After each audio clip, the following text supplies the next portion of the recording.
What's up, everybody? As you may or may not know, over the last couple of weeks have been kind of trying for me.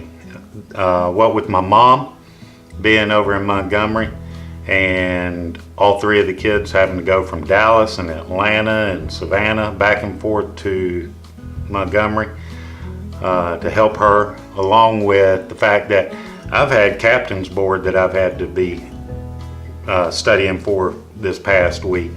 So I didn't get to do a video, but I'm not going to leave you hanging. If you'll remember, back before we started doing Keeping History on Two Wheels, I decided to go on a motorcycle trip across the country and back. And when I did, I made several stops and did little history snippets on Facebook, kind of like a Facebook Live kind of deal throughout the trip. And there was one in particular that I really enjoyed doing, and it really hit close to home with me because I love the fact when people do things by themselves or as a collective group without having to involve the government for help. And that would be Fort Chadbourne, just outside of San Angelo. So today I have redone the video, kind of cleaned it up some, and added in a couple of things to it, and I really hope you enjoy it. So welcome to Keeping History on Two Wheels. Hopefully you'll like this video and you'll subscribe right down here. Here it is, right here. Just do it. Click it. Yeah, the red button. Yeah, click it. Also hit the bell so that you'll know when we do a new upload. This thing was on, wasn't it? I hope so.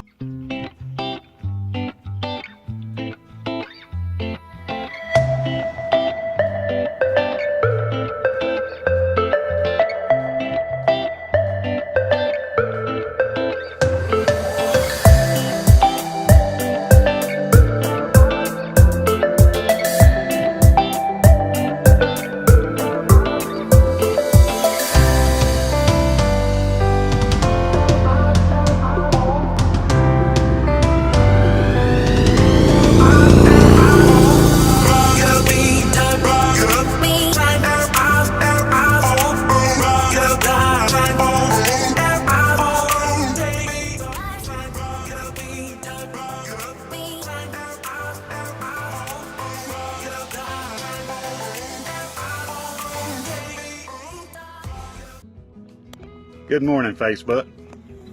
I told you I had one more stop to make, and so let's get with it.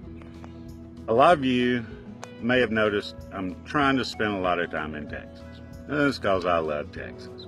The reason for that is because Texas embodies a spirit that was the American spirit at one point, and we have had a tendency of losing that spirit over the years. It's getting more and more every day.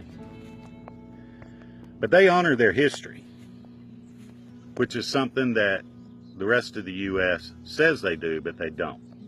And here's what I mean. Recent events in Louisiana, where they're taking down the Confederate monuments and everything. If you take away or rewrite history, you don't learn anything from it, or you forget it. And if you forget it, you make the same mistakes again.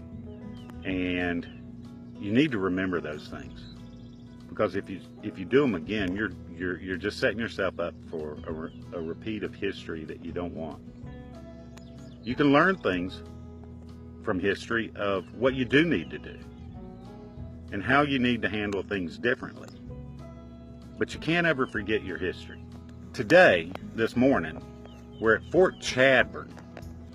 Now, you've probably never heard of Fort Chadbourne, but in the early 1850s, Texas was a fairly new state, and the settlers were moving west, okay? And along the western line at the time was the line between Abilene and San Antonio. That line was pretty much the furthest west the settlers were at the time. in Texas.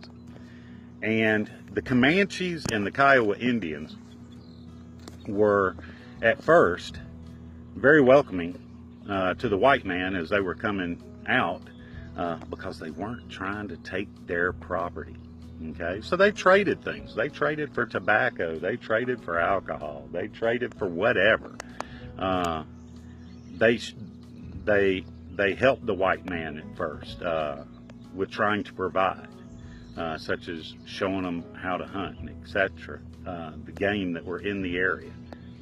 But then the white man started wanted to take their property and settle it. And the Kiowa and the Comanches were like, this is our home, not yours. And what would you do if somebody came into your home and said, we need you to move out? Yeah, because we like it here and we want it. So you're going to need to move out, find someplace new. Wouldn't happen, would it?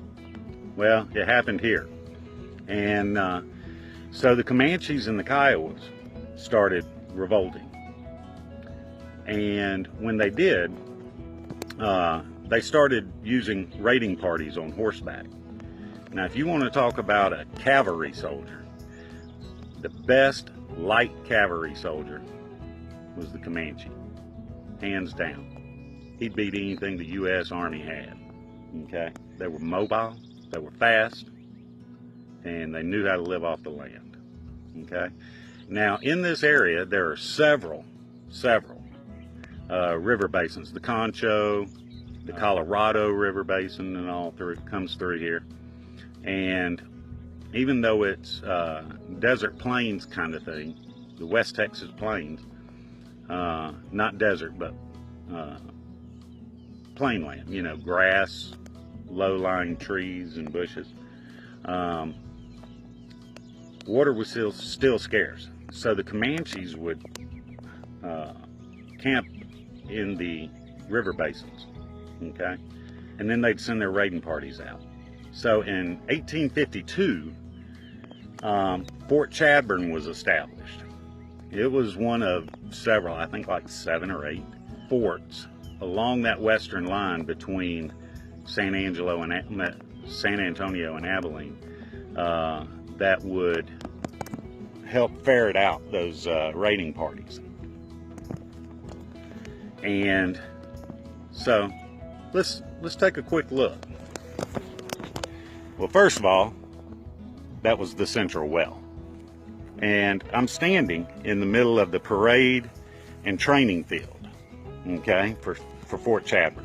This is where all your cavalry soldiers would do their drills. This is where they would do artillery here. They had infantry and cavalry here. The infantry was first, and they actually built all the buildings. And you can tell, and I'll post some of the pictures, you can tell by the hew marks in the stones. They all did it with chisel, okay, hammer and chisel. They actually had a sawmill here on property that would make all the, cut all the timbers, including the roofing material, the little wooden shingles, okay? And everything that was used to build this fort came from this fort's property, okay? Right here, that's the Central Men's Barracks, okay? And behind that, you have the Stagecoach Station that, at the time, any location where people would get on and off the stagecoach was dangerous unless it was at a fort, okay? So most of the time the stagecoaches didn't stop along the way for water and that kind of thing at these river basins and all.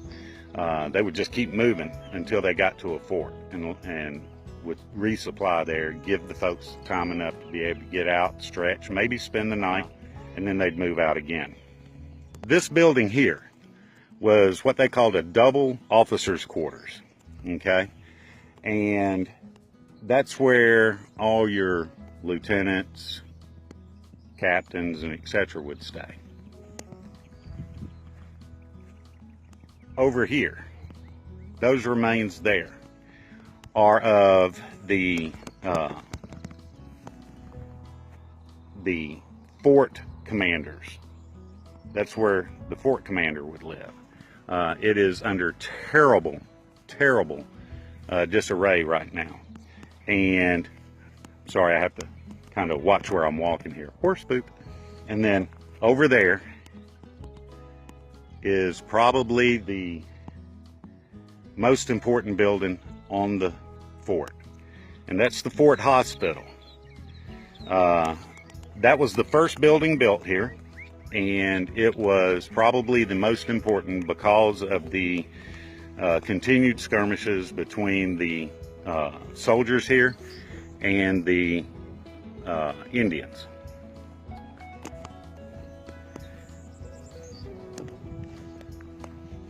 This building right here was the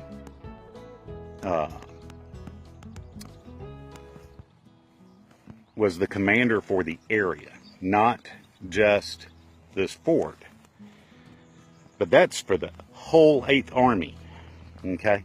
And that's a little bitty building. You would think that the commander for the 8th Army would have a huge house. Now, I'm going to post some pictures of that's just around it, because it's very small, and you would think that, you know, the commander of the 8th Army would have a bigger house. Wrong. So, bring you up a little bit further in time. A couple of the turning point in when things really got bad here was when a couple of Army mail carriers got attacked just off the post here. When they found their bodies, they had been shot with arrows and then put on trees and burnt. And they took that real seriously. So they really started trying to ferret out these raiding parties, and at the same time negotiate with the Indians.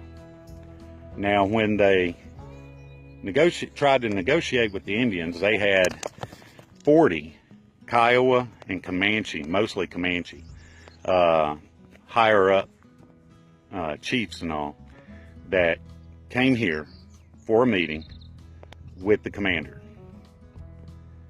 And while they were here, they noticed that, and they took from them letters. Comanche don't write letters, and they don't mail them. And on a couple of the guys, they also found that hanging on their hips, they found the Colt revolvers that those two mail carriers would have carried with them. So the commander quietly notified the troops that were training here in the field that day that they were going to arrest all 40 of these the Comanche and Kiowa commanders, chiefs, and charge them with the murder of the two mail carriers. When they came into the room to arrest the Indians, all hell broke loose, and a ton of the Indians were killed. One guy got away, but he ended up in the 8th Army commander's house. They kicked the door and they killed him. A couple of more actually made it out of the fort and alerted the remaining Comanches in the area, and it started an all-out war kind of thing between the U.S. Army and the Comanches, which brings us to this point. At that point, the U.S. Army sent a new young lieutenant colonel to rendezvous the 8th Army together here, the whole 8th Army, which consisted at the time of about 12,000 troopers, and told him to go out and round up 30,000 Indians. That lieutenant colonel was none other than Lieutenant Colonel, United States Army, not Confederate Army, but United States Army, Robert E. Lee. And the house for the 8th Army commander was Robert E. Lee's last house, and this was his last command before he became the commanding general for the Confederate Army. The officers' quarters held majors, captains, and etc. that went by the name of Hood and Pickett and Johnston. Yeah, those are the same guys that were the generals for the Confederate Army. You might remember Pickett from Pickett's Charge, i.e. Gettysburg. If you could stand here right now with me, you would feel humbled. I've been in this military for 25 years, and I never, ever lose any kind of respect, be it North or South, for the armies of our American history. Or they chose to defend their states because they loved their states. They loved their states to the point where they were willing to separate the nation that they loved as well. And I think that's kind of the feel for Texas right now. Texas has the 7th largest economy in the world. Okay, 7th largest in the world. They could be their own country, but they love the United States as well. They always fly the American flag above the Texas flag. And as I've crossed Texas over the last couple of days, I could top a hill, look out over the trees for the lower lying areas. I would see another hill, the trees that covered it, and standing tall above those trees would be a United States of America flag. Not a Texas flag, a U.S. flag. You gotta love that. Get off the internet. Get in your vehicle, on your motorcycle, do whatever you gotta do. Get out. Go see your historical sites. This is on private property. In 1877, the Odoms bought this property from the United States government and made it a homestead. And for years and years and years, they lived off of it just like it was a home, not knowing what all significance this property had. So one of the children in the 1900s, late 1900s, as a matter of fact, because I was here 10 years ago and the museum wasn't even here, had gone to college and realized, studying history, that he lived and he had American history in his backyard. He came home, he started a foundation, and they started excavating this property. At this point, they have a museum out front, which is an excellent museum. Excellent museum. They have found over 500,000 artifacts from this property alone. 500,000. They have excavated all this, and now they're taking that foundation out to other forts in the area and doing excavations there to find other historical artifacts from those areas. And in great Texas tradition, they're doing it all without any federal money. Most of it actually is coming from donations at the door. If that's not American, I don't know what is. Screw getting the federal government to pay for anything that you can do yourself. Quit looking for handouts. Do it yourself. This is Andy Crutchfield with the last video blog for this trip. And I wanted to leave you with this one, because it's probably the best of all. Thanks for coming to Keeping History on Two Wheels. Hopefully you liked this video and you've subscribed. If you didn't, here's your second chance. Go ahead and do it. It's right over here, and it's the red button. Don't forget to hit the bell so that you'll know when we do our uploads, and please don't forget to share it. Have a great day, and remember, every trip starts with a step, and that step starts with you.